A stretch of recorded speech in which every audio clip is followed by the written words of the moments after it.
But you don't have to go far to get to the Democratic talking points. You can hear them from the likes of Elizabeth Warren.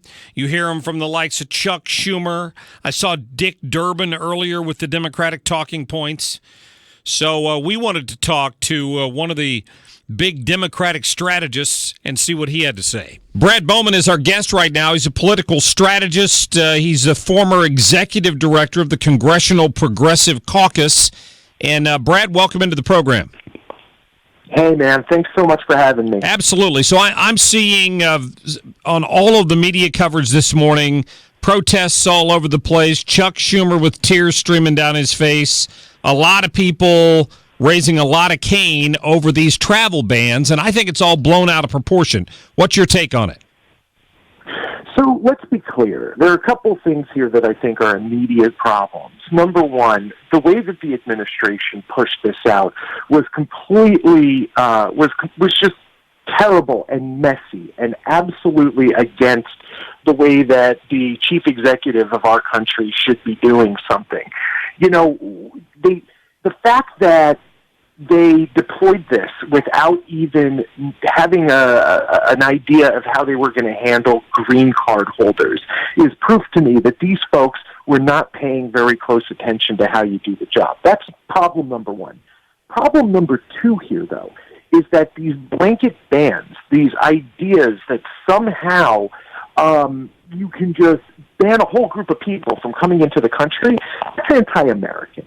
And the truth is that there is a way of doing this and actually promoting our safety and security at home without doing it in an antithetical way to our values or a sloppy way that causes major mistakes. Yeah, but Brad, you've got to admit that these people like Senator Elizabeth Warren and Senator Chuck Schumer, who are claiming that this is unconstitutional, clearly haven't read the Constitution lately. The Constitution doesn't cover people who aren't U.S. citizens. Why are we beating our heads against the wall over this? Well, there are a couple of things. Number one, there is a legal argument and there is a constitutional argument here. And the constitutional argument does apply to green card holders, to visa holders, anybody who's in the country legally has the same rights and responsibilities as any citizen. And the Constitution guarantees that those folks are going to be protected with the same rights that are inherent, because don't forget, it is a God-given right that all men are created equal. That is the starting place for American values. So there is a constitutional issue here, and frankly, there's a law issue here, too. We need to be sure that these executive orders, these fiats that are coming down from Donald Trump, are first and foremost adherent to the law. This is a nation of laws, not a nation of fiat. All right. Now, my reaction is going to be that I didn't hear those same concerns out of the left when President Obama was doing some of these same things. So this week when the order went out, and Brad, I'll agree that it certainly was, maybe could have been rolled out in a better way. I'll grant you that. But Sean Spicer pointed this out. 109 people got delayed in their travel the other day out of 375,000 who were traveling. Barack Obama, before he left, stranded a bunch of Cubans down in Central America. I think the outrage is kind of overblown. So, to your first point, I agree with you that there wasn't the same sort of outrage with Obama executive orders. And here's why. When Obama wrote an executive order, Obama went to the departments that were going to be responsible for executing those orders and said, if we wanted to do this, how would we actually do this? And he got feedback from the Justice Department saying what would be legal and what would not be legal. Now, we know that some of those decisions, of course, ended up going to the Supreme Court, and the Supreme Court decided that they weren't legal. But guess what? That's the democratic process. That's the way it's supposed to work. You go to the experts, you say what will work and what won't work, and then you go through the legal process to figure out exactly what will and what won't.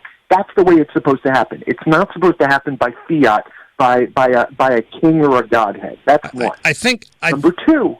Go ahead. I'm sorry. No, go ahead. I don't want to interrupt. Go ahead.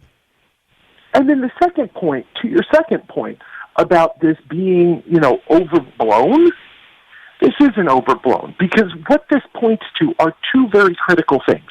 Number one, that these folks are not ready for prime time, that they're not ready to leave, that they're creating disorder in the system. And you know what? As America, we should be saying that any time a single person under our charge and under our laws is mistreated in any way, shape, or form, black, brown, white, it doesn't matter. That is a systemic failure that we need to fix because that's who we are. We tackle those problems. I'm just not sure who's been mistreated so far, and what about the 5-year-old that was just detained? Was he with his parents? He wasn't by himself, right? Well, he wasn't by himself, but he should not have been detained. And also, guess what? The the parents were green card holders. They are legal U.S. residents. These are folks that everybody they had gone through the clearance process. So Barack Obama did the same thing, but he gave people an advance warning that it was coming. Would that have made the left happier? So, number one, what Barack Obama did was absolutely different. This is not what Barack Obama did. Furthermore, there are important factors at play here, like giving folks time, letting the system figure out how to deal with these issues. That's the point of governance. Brad, I'll give you credit for one thing. I've not heard the words Muslim ban come out of your mouth, and I appreciate that because all I heard in the media yesterday was this was some sort of ban on Muslims traveling to the U.S., but the largest Muslim majority countries in the world were not affected by this. Well, I personally believe that. But guess what? You know what? You can also say the same thing about the fact that the countries that gave us the 9/11 terrorists, that financed the 9/11 terrorists, the country that gave us the Boston bombing, all of these things, they weren't even covered by this ban. So if this is about our safety and security, how come Saudi Arabia? How come Georgia? How come these other countries that actually have created terrorist attacks in our country weren't included? So the safety argument falls flat with me. I look at this as just sort of a sour grapes thing. It's a temporary situation, and 90 days from now, 120 days from now, once the administration feels confident that we have the right system in place, things go back to the way they were. I think for that reason it's been a bit of an overreaction. Here. There are no sour grapes here. The president is the president, and what we're asking for is not sour grapes. This isn't about him being president. This is about him leading. This is about him having the orderly government that we all pay for and we deserve. That's the way that we... I would say he's leading, Brad, in a way that nobody has ever seen in my lifetime. He's walked into office, and in about 8 days or 9 days now, he has accomplished more of what he said he was going to do than the last 3 presidents combined. And every single one of those things is inherently undemocratic, was not done through a democratic process, was not done in the spirit of American values. And you're right, he is doing things differently, and he's doing things in a different and autocratic way. And that's something that all Americans, Republicans, Democrats, independents, libertarians, need to be very, very cognizant of.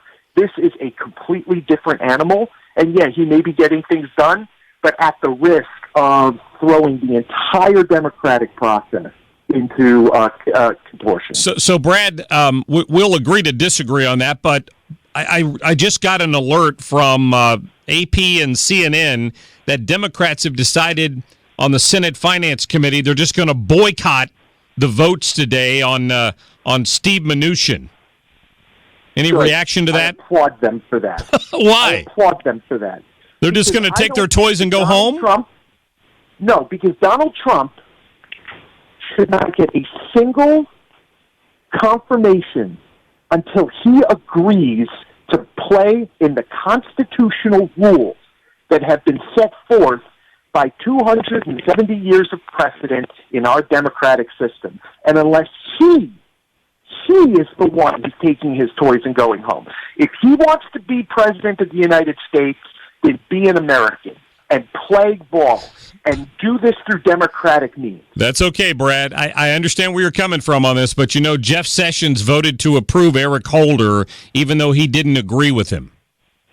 Jeff Sessions, guess what? And Jeff Sessions is also somebody that obviously the Democratic Party has significant problems with. I understand. Brad Bauman, listen, political analyst, we appreciate your time today, buddy. Thank you. Hey, thanks so much for having me.